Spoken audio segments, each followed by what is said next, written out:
Assalamualaikum warahmatullahi wabarakatuh.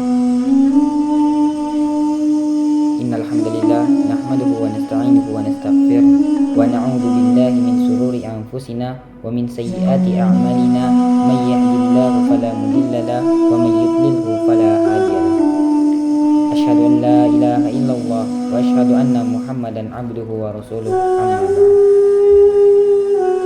Baik semuanya, pada kesempatan kali ini saya akan mempresentasikan salah satu tugas PAI, yakni perjalanan hidup manusia.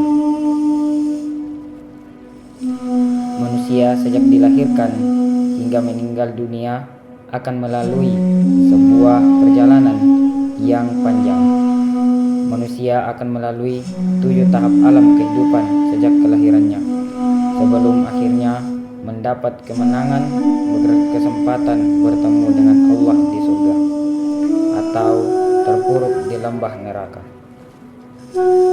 Setiap tahap ditempuh dalam waktu yang berbeda-beda, mulai dari hitungan beberapa bulan hingga ribuan tahun. Apa saja alam ketujuh kehidupan manusia yang akan kita alami? Yang pertama, alam ruh.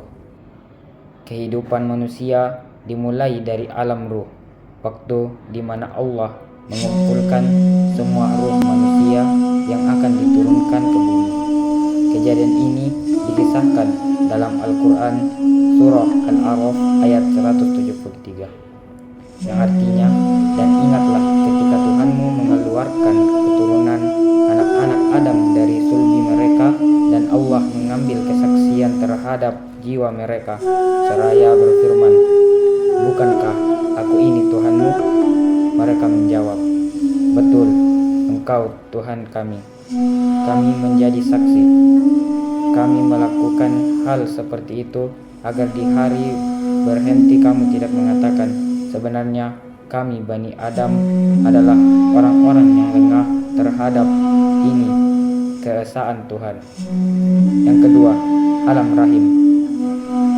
Setelah ruh membuat kesaksian tentang Allah, maka setelah itu satu persatu ruh akan dihembuskan ke dalam rahim seorang ibu, sebagaimana dinyatakan dalam Al-Quran surah As-Sajdah ayat 9, yang artinya, kemudian dibentuknya janin dalam rahim dan ditiupkan ke dalamnya sebagian dari ruhnya.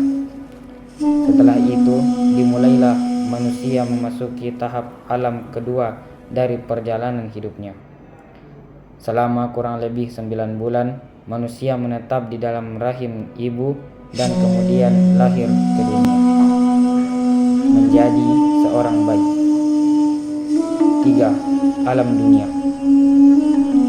Setelah lahir ke dunia, manusia mulai memasuki tahap ketiga dari hidupnya. Manusia hidup di dunia dengan keberagaman umur. Ada yang hidup hanya beberapa saat, ada juga yang hidup puluhan tahun, bahkan ada juga yang lebih dari 100 tahun. Yang keempat, alam kubur. Kematian seseorang adalah pemutusan hubungan manusia dengan kehidupan dunia. Selama dalam kubur, hanya akan ada amal baik atau buruk yang akan setia menemani hingga di alam kubur. Kebaikan diyakini akan membawa kebahagiaan dan ketentraman di alam kubur. Sebaliknya, perbuatan buruk diyakini akan membawa malapetaka di dalam kubur. Alam kubur atau yang sering disebut alam barzah ini adalah masa penantian akan datangnya alam kebangkitan. Alam kubur akan penuh kesejahteraan bagi kaum pendosa, namun penuh kebahagiaan bagi orang yang beriman. Alam ini berakhir saat hari berhenti tiba. Yang kelima, hari kiamat. Peristiwa pemberhentian atau hari kebangkitan dimulai dengan tiupan sangkakala oleh malaikat Israfil yang diikuti hancurnya seluruh kehidupan di jagat raya. Lalu tiupan sangkakala yang kedua, semua makhluk yang pertama hidup sampai hari kiamat akan dibangkitkan dan dikumpulkan di padang mahsyar.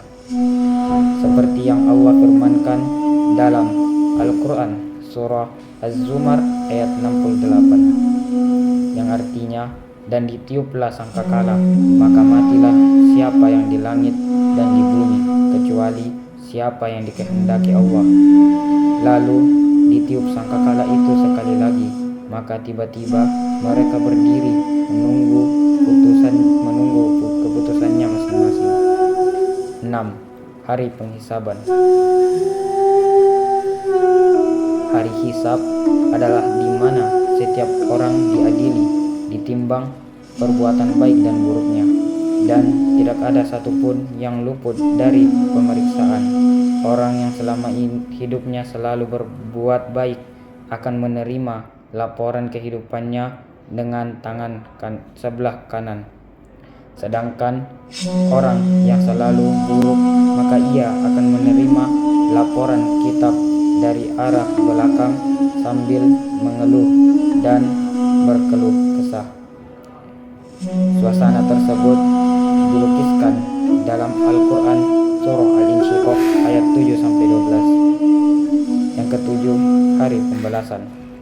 Setelah setiap manusia menerima laporan, manusia akan diperintahkan menempuh perjalanan menuju tempat yang kekal abadi yang sudah disiapkan sejak dahulu kala.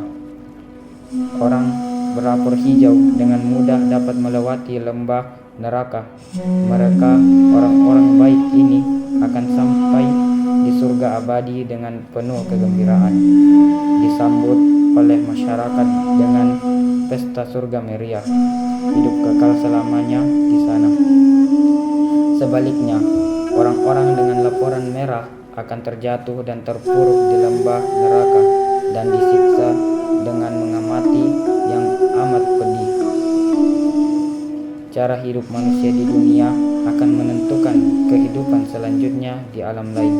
Perbuatan baik akan memudahkan hidup di alam kubur dan di hari penyelesaian kelak.